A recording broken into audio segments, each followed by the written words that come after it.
ओम श्री गणेशाय नमः।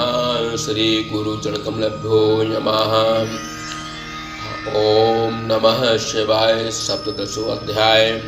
शिव का कैलाश गमन, कुबेर से मित्रता तथा गुण निधि चरित्र वर्णन।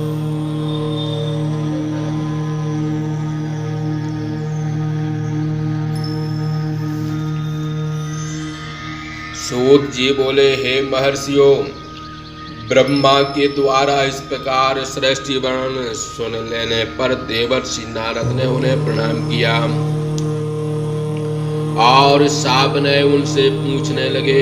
नारद बोले, भक्त वत्सल भगवान शंकर कैलाश पर किस समय गए और उन महात्मा की कुबेर के साथ मित्रता कहाँ हुई? परिपूर्ण शिवाकृति श्री महादेव जी ने वहां पर क्या किया? हे ब्रह्मन, यह सब मुझसे कहिए, मुझे बड़ा कौतूहल हो रहा है। ब्रह्मा जी बोले, हे नारद, शंकर का चरित्र में वर्णन करता हूँ, तुम सुनो। वे जिस प्रकार कैलाश गए और जिस प्रकार कुबेर से उनकी मित्रता हुई। कामपल नगर में सौम्यजियों के कुल में यज्ञ विद्या विशारद यज्ञदत्त नाम का एक दीक्षित ब्राह्मण था। वह ब्राह्मण वेद वेदांग का ज्ञाता, महाबुद्धिमान, वेदांतादि शास्त्रों में महान गुण, बहुत से राजाओं द्वारा मान्यता पूजा को प्राप्त करने वाला, परम उदार तथा कीर्तिशाली था। वह नित्य अग्नि की परिचर्या, अग्निहोत्र तथा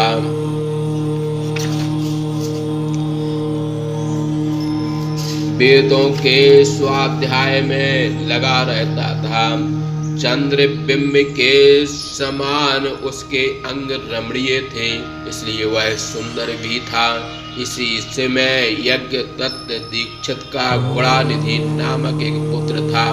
यज्ञदत्त ने 8 वर्ष की अवस्था में उसका उपनयन संस्कार करने के पश्चात उसको अनेक प्रकार की विद्याओं को पढ़ाया, किंतु देव दुर्योग से वह पिता के अनजान में दूत कर्म में प्रवृत्त हो गया।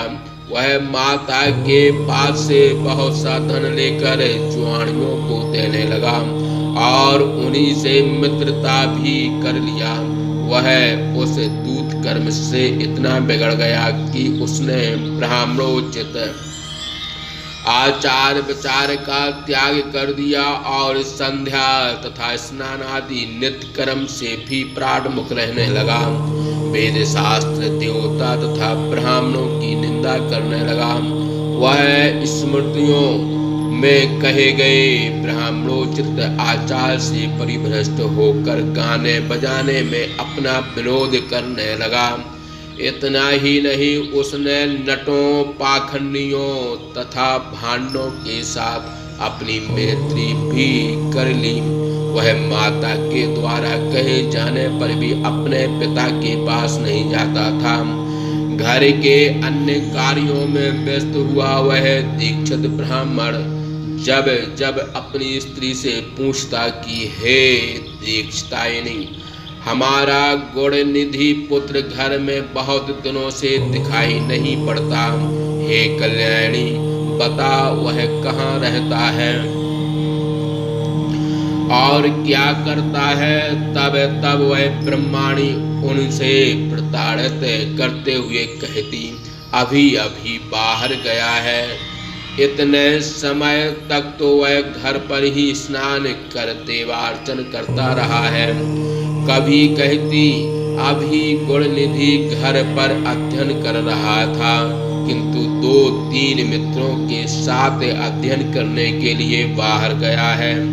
माता को एक ही पुत्र था, इसलिए स्नेह बस वह ऐसा कहती हुई दीक्षित ब्राह्मण को बहुधा इसी प्रकार प्रताड़ित करती थी। इसी कारण दीक्षित को उसके कर्म तथा आचरण के विषय में कुछ भी थाए न चला। उसने 16वें वर्ष में उसका केशांत संस्कार भी कर दिया। तदंतर दीक्षित ने गृह योक्त विधान से अपने उस पुत्र का विवाह संस्कार भी कर दिया। हे नारद, गौड़निधि की माता प्रतिदिन अपने पुत्र को एकांत में बैठाकर मृदु वचनों द्वारा स्नेह से पुचकारते हुए उसे समझाती कि हे पुत्र, देखो, तुम्हारे पिता बहुत बड़े विद्वान हैं, किंतु बड़े क्रोधी हैं। यदि कहीं से उन्हें तुम्हारे दुराचार का पता लग गया तो वे तुम्हें तथा मुझे भी मारेंगे। हे पुत्र, मैं तुम्हारी सारी बुराइयों को तुम्हारे पिता से छिपाए रखती हूँ। तुम्हारे पिता की इस लोक में प्रतिष्ठा सदाचार के कारण है, और वे सदाचार के ही कारण लोकमान्य हैं, धन से नहीं। हे तात, ब्राह्मणों का धन सद्विद्या तथा सत्संगति है। अतः हे प्रिय पुत्र, तुम अपना मन प्रसन्नता से अच्छे कार्यों में क्यों नहीं लगाते? तुम्हारे पूर्वज पितामह आदि उत्तम श्रोत्रिय वेद विद्या के पारंगत विद्वान, दीक्षित तथा सोम यज्ञ के माने हुए विद्वान होने के कारण बड़ी प्रसिद्धि प्राप्त कर चुके हैं। अतः तुम दुर्जनों का साथ छोड़कर सज्जनों के साथ मैत्री करो, उत्तम विद्या में मन लगाओ, ब्राह्मणोचित सदाचार का पालन करो। तुम रूप से तो अपने पिता के तुल्य हो, फिर यश कुल तथा शील से भी उनकी बराबरी क्यों नहीं करते? इतने बड़े कुल में ऐसे प्रतिष्ठित पिता के पुत्र होकर भी तुम्हें इस प्रकार के घृणित कार्य करने में लज्जा नहीं आती। हे पुत्र, तू अपनी बुरी आदतों को छोड़ दे। तू 19 बरस का है और यह तेरी बहू 16 बरस की है। यह कितनी कुलीन तथा सदाचारणी पतिव्रता है। इसका अनुकरण करो और पिता की सेवा करो। गुण तथा शील की दृष्टि से तुम्हारे ससुर भी प्रतिष्ठित पुरुष हैं, फिर भी तुझे लज्जा नहीं आती। अतः हे पुत्र, तुम अपनी बुराई छोड़ो। तुम्हारे मामा भी विद्याशील एवं कुल में अपनी शानी नहीं रखते। अतः मेरा तो मातृकुल तथा पितृकुल दोनों ही प्रशस्त हैं, फिर भी तुम नहीं डरते। और तो बात दूर जाने दो, तुम इन पड़ोसी ब्राह्मण कुमारों को देखो अब तथा अपने घर में विद्या विनय परायण अपने पिता के इन शिष्यों की ओर देख। हे पुत्र, यदि तुम्हारे बुराइयों का पता राजा को लग गया तो वह तुम्हारे पिता से अपनी श्रद्धा हटाकर तुम्हारे पिता को दी जाने वाली वृत्ति बंद कर देगा। अभी तो लोग तुम्हारा लड़कपन समझकर ध्यान नहीं देते, किंतु बाद में तुम्हारे पिता की दीक्षित पदवी का भी अपहरण कर देंगे। सभी लोग दुष्ट वाक्यों से तुम्हारे पिता तथा मुझे माता को धिक्कारेंगे और कहेंगे कि इसकी माता दुष्चरित्रा है, जिसके प्रभाव से यह लड़का भी दुष्चरित्र हो गया है। यह तुम्हारे पिता में भी किसी प्रकार का पाप नहीं, क्योंकि वे श्रुति तथा स्मृति सम्मत सन्मार्ग का अनुसरण करते हैं, और मैं भी सदैव उनके चरणों में मन लगाने वाली पतिव्रता पत्नी हूँ। इसके साक्षी महेश्वर हैं। मैं यह सत्य कहती हूँ कि मैंने चतुर्थ दिन ऋतु स्नान के समय किसी भी दुष्ट का मुखावलोकन नहीं किया, किंतु हाय विधाता की गति बड़ी बलवती है, जिसने तुम्हारे जैसा दुष्ट पुत्र मुझे दिया। इस प्रकार माता उसे प्रति क्षण शिक्षा देती रहती, किंतु उस दुष्ट ने अपने दुष्ट कर्म का त्याग नहीं किया, क्योंकि व्यसन के कारण माता की शिक्षा से उसे प्रबोध नहीं होता था। मृग्या, मद, चुगली, असत्य भाषण, चोरी, दूत और वेश्यागमन आदि वैष्णव में पड़ जाने पर किसका मन बुराई से खंडित नहीं होता। वह दुष्ट के घर में जो जो सामान वस्त्र पेटी आदि देखता था वह सब जुआरियों को दे देता था। एक समय गुणनिधि ने अपने पिता की रतन जटत हाथ की अंगूठी जो कहीं घर में रखी थी उसे चुराकर किसी जुआरी के हाथ में बेच दी। संयोग बस जब दीक्षित ने अपनी अंगूठी जुआरी के हाथ देखी तो उससे पूछा कि यह अंगूठी तुम्हें कहाँ से प्राप्त हुई है।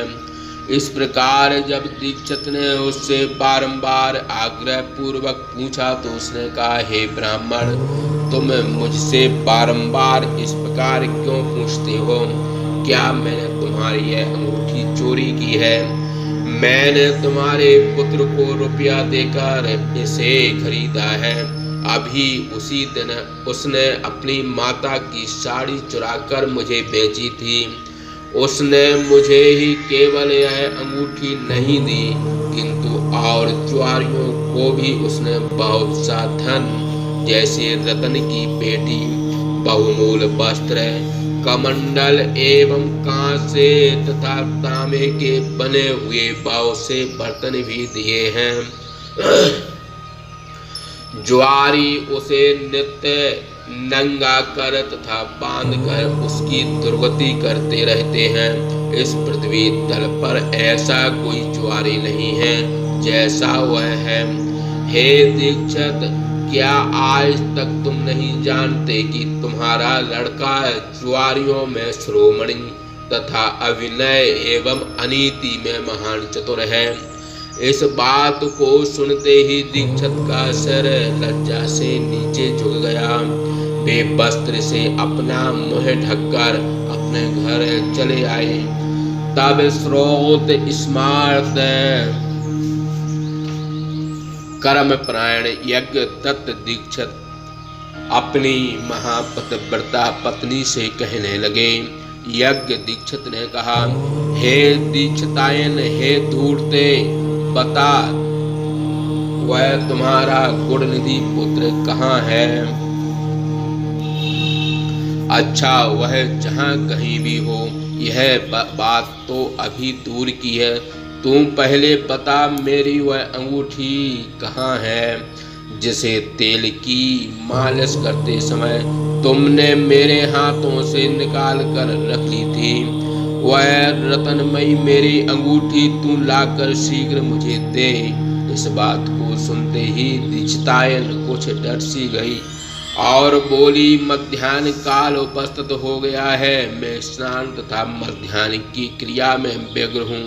अभी मुझे देवता की पूजा के लिए सभी सामग्री एकत्रित करना है। हे प्रिया तथे कहीं ऐसा न हो कि समय बीत जाने के कारण अतिथि बिना भोजन किए ही घर से निराश होकर लौट जावे।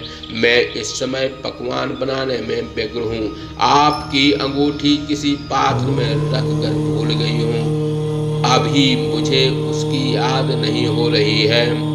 दीक्षित ने कहा, हे दुष्ट, पुत्र को उत्पन्न करने वाली, सर्वदा सत्य बोलने वाली, मैंने जब जब तुमसे पूछा कि पुत्र कहाँ गया है तब तब तुम यही कहती थी कि वह अभी पढ़ रहा था, किंतु अध्ययन के लिए इस समय अपने 2-3 मित्रों के साथ बाहर गया है।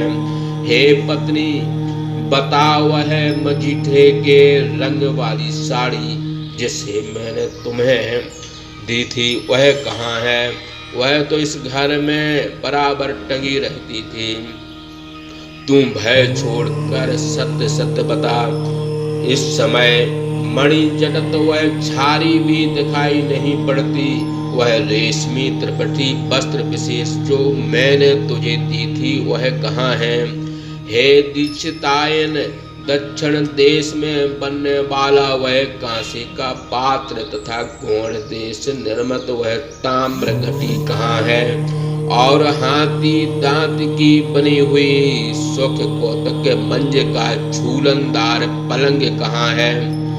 पर्वतीय देश में बनी हुई चंद्रकांत मणि के समान दीपक हाथ में लिए श्रृंगार युक्त पुतलियां कहाँ हैं?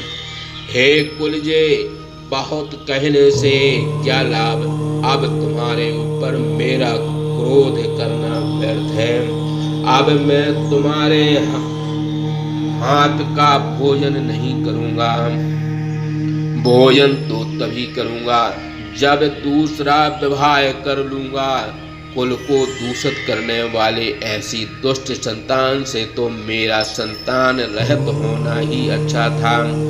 अच्छा, उठकर पिंडदान की सामग्री ला, मैं उसे तिलांजलि दूं।